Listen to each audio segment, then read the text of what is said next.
Let's continue by scrolling down to other notebook tips. All right, so one thing to note is that you can execute and stay in the current cell.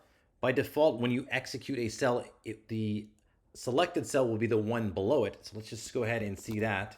Do 5 plus 10. I'm going to do Shift Enter. So this is the original way of executing. Notice, so it'll correctly execute the cell, and then it moved down over here. Let me press it one more time. And you can see the selected cell is the next one. Sometimes you want to stay in the cell. You do that with Control Enter or Command Enter on a Mac. And you can see how I stay in the cell, and I can keep doing this. Notice the execution number continues to increase as I execute the cell over and over again.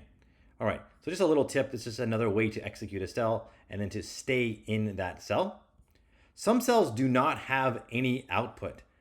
And if there is no output, there will be no out part. So you might be thinking, how would there be no output? Well, you'll learn that we will have variables in Python. So we might have some variable called num. And this will be, of course, explained in detail in module 1. But let's just say I assign num to the output of, say, 3 plus 8. If I press Shift Enter, I will execute this cell.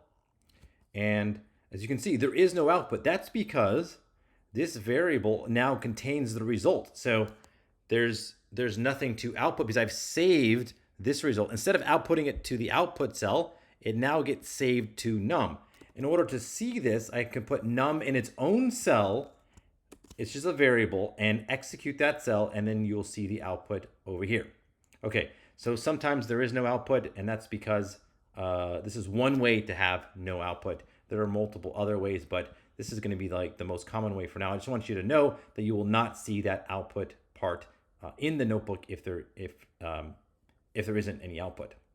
All right, one other thing is that by default, the Jupyter Notebook will only show the very last line. So it'll only show the output of the very last line that's executed. So let's say I have multiple commands, and you can do this. You can have all different commands, one line after a time. So each line is a separate command in Python.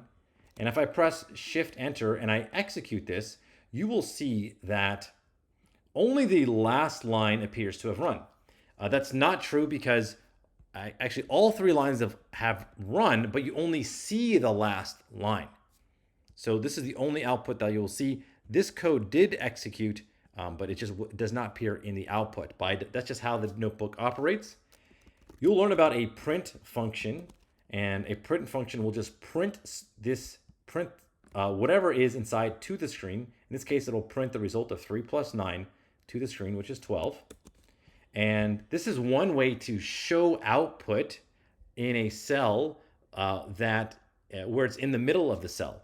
So you can use this print function to do that, although really I would prefer for the most part to just have it in its own cell and then to see the output in its own cell instead of using the print function. So this is not an ideal way of going through or of getting output onto the screen. Just put your expression in its own cell and then execute it there.